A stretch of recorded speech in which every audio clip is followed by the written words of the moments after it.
Good afternoon to everyone. And let me just start off by welcoming everyone to the city of Houston, and it's good to be with everyone. I certainly want to acknowledge the Chief Operating Officer and the Director of Solid Waste, and the person you've been listening to standing up, Harry Hayes. I appreciate Harry a great deal. Let me just tell you, you cannot put forth a masterful operation and recover from disasters of all kind and take care of daily activities without having capable, competent, and highly skilled individuals. And if you don't have them, the city doesn't work and the mayor fails. But just like I'm sitting here before you and talking to you, my success is reliant, dependent on those who work with you. Okay, and so I want to thank Director Hayes, not just because we're in front of you, but when a city faces three 500-year storms, 2015 Memorial Day storm, and when I came into office 4 months after, it was the Tax Day flood on April 17, 2016, and then a year plus later, you're facing Hurricane Harvey, when more water fell on the city than any other city on the North American continent. You better have some capable, skilled people that are able to move very quickly. So, Harry, thank you for just being the professional that you are and getting the job done. And I certainly want to thank the entire team in solid waste and work for the city. I appreciate them. Tetra Tech has been a good partner.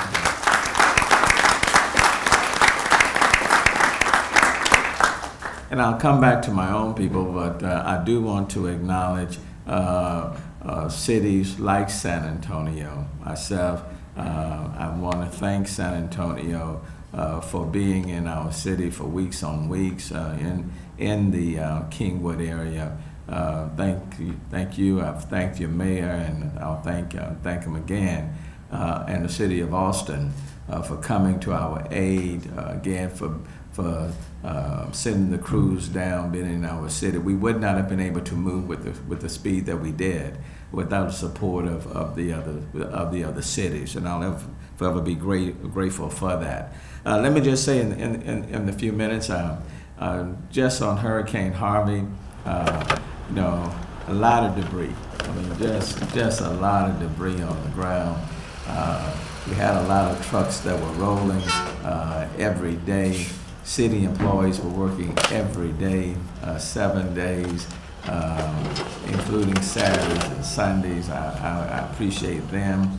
I got a call from a state senator, and the senator told me, said, Mayor, I see your trucks rolling all in my district and in the city picking up the debris, but they're not going into some of my communities, some of my gated communities, and I said, Senator, they are gated communities and they're private roads. And the senator said, well, Mayor, they've got debris in front of their homes. And I said, Senator, my big trucks cannot get into those gated communities. I've got these big trucks that are rolling. And the senator said, well, Mayor, can you send the little ones? Literally, it's true. The senator said, can you send the little trucks? And I called Harry and said, look, can we send our smaller trucks into these gated communities on these private roads, and let's pick up the debris. And we worked out some mutual agreements, and we did just that. It is a reminder that many times people are anti-government until such time as you need government. And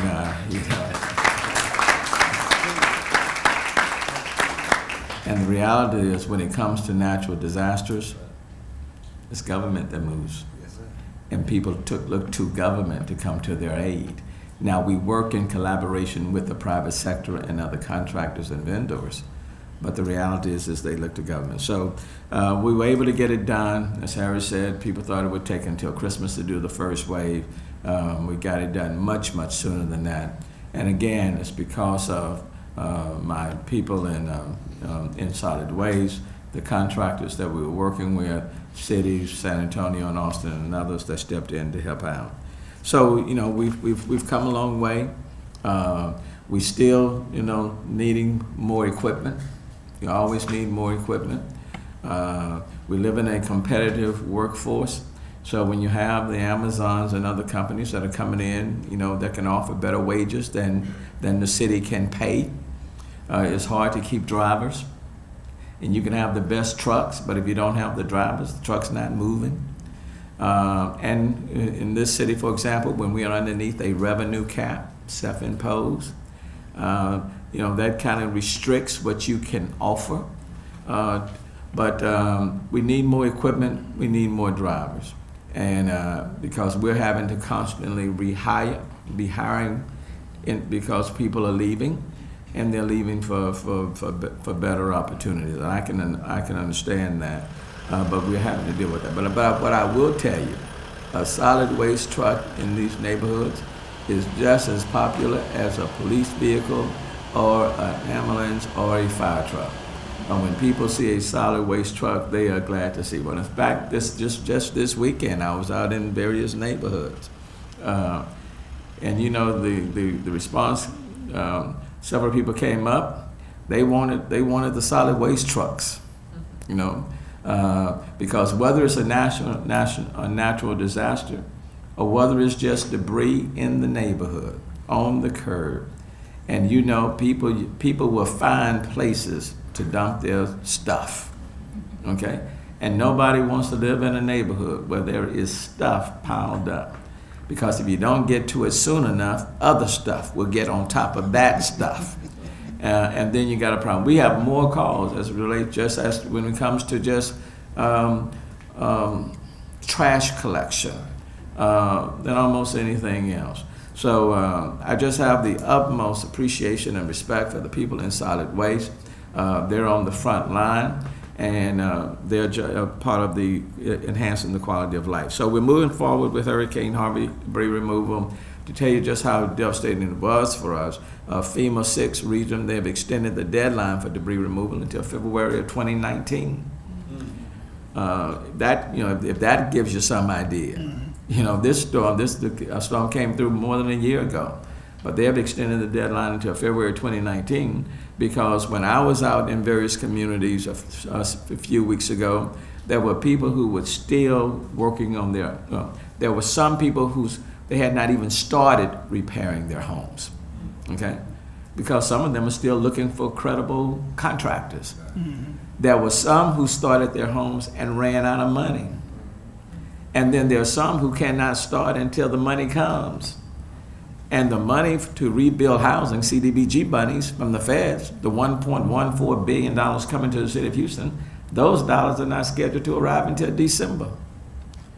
So so once the dollars arrive, that's when the work will start, and people will be going in there, tearing up their homes, so debris will be back out in front of their houses. So they've elected, FEMA Region 6 said, we'll extend the debris collection until February of 2019. And if the money doesn't come in December, that deadline is probably will be moved again. And then we're working with the waterways, as Harry said, the silk, the collection, which has reduced the capacity. All of those things need to take place. So that's on that end. So I want to thank the people in this industry, in this business, because let me tell you, without you, there would be no me. No mayor, no mayor is going to stay mayor for long if you don't remove the debris. And one of the reasons why we wanted to move very, very quickly, can you imagine all that debris in front of people's houses during Thanksgiving and Christmas time? That would not have been a good sight. And then you can't ask kids to go to school walking past all that debris. The trauma in and of itself really doesn't manifest itself until 18 months after for many, many of these kids. So your jobs, what you do is just invaluable. People with the industry, my employees, is just invaluable. I can never say thank you enough. And then we're moving on to other things. Recycling. When I came in, it seemed like things just started happening when I came in. Sometimes you got to be careful what you ask the Lord for. You know, I come in and where we had recycling and people were paying us, and we had to turn around and start paying people because the market changed. I said, what's going on? And then, you know, we had to eliminate or move glass from curbside recycling. And that became, and I got wore out on that one. And so we were dealing with that issue. And then when you're trying to go put out an RFP for like a recycling, you know, I tell you, I'd rather do an RFP on anything other than on this stuff. Because I tell you, I could use another word, but I went to church yesterday, so I'm trying to stay holy, you know. But so we end up going with someone else, and that state-of-the-art facility, and that's scheduled to open up in March of next year. Recycling will be returned, along with a lot of other things.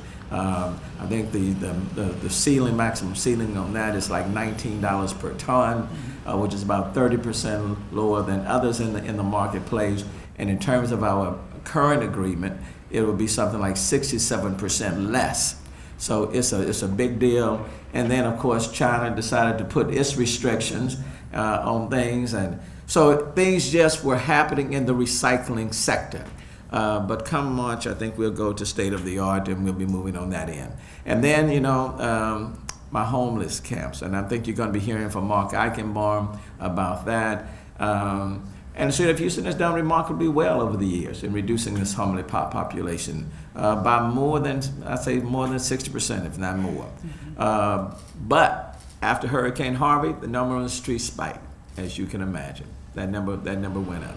And now we've got 2 major homeless encampments, and been working on that. And the goal, number 1, is to move them off the streets and into permanent or temporary supportive housing, because that's the main deal. Move them into temporary supportive housing, because there are many reasons why they're on the street. Could be financial, could be substance abuse, could be mental behavioral issues. There are a number of factors. And you just can't go and say, you know, come with me, I've got an apartment for you, or I have a housing unit.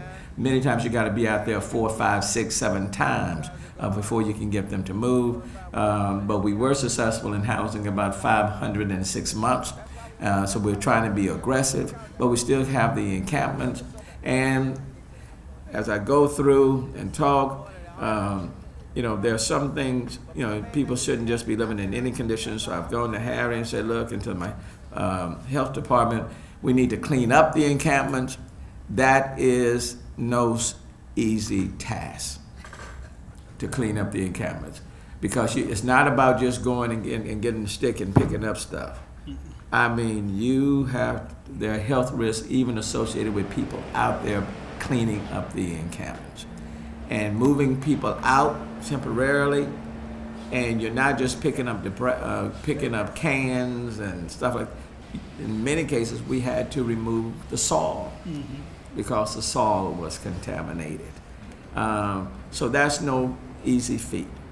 And then once you clean it up, they come right back. And so just like we're trying to fix potholes on the street, what I've said, you know, there are a lot of people on our streets with potholes in their lives. And we have to find humane, passionate ways of attending to their needs. So that's another issue, and Mark Eichenbaum is giving leadership to that. And then we're trying to revitalize communities. So I've got a neighborhood, for example, like in Sunnyside, low-income community, with about 300 acres, previously a landfill, contaminated, and been sitting there for decades, and it's pulling down the whole area.